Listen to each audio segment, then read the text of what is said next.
Kas Passat võib öelda, et on siis kõige populaarsem auto Eestis nüüd?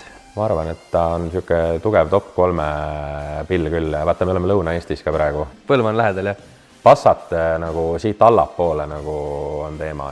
Mis on see auto siis peale selle manuaal diisel Passati, mille sa kohe järgi läheksid, kui pakutakse? See nüüd petroleetsid hakkavad vihkama mind, kui ma väga ausalt päriselt vastan. Ma ei vasta konkreetset marki ja mudelit, aga ma vastan niimoodi, et väikse läbisõiduga väike, lihtne Jaapani auto. Teine asi, kui realistlik on saada 20 aasta vanune auto, mis on väikse läbisõiduga ehk alla 200 000 sõitnud? On võimalik. Olen müünud 31 000 sõitnud autot aastast 2010.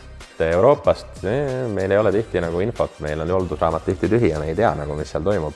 Eesti ajaloo miinuseks on see, et põhjad ei ole nii ilusad jällegi, eks ole. Et võtta üks, viska teist, kumbki pole ideaalne.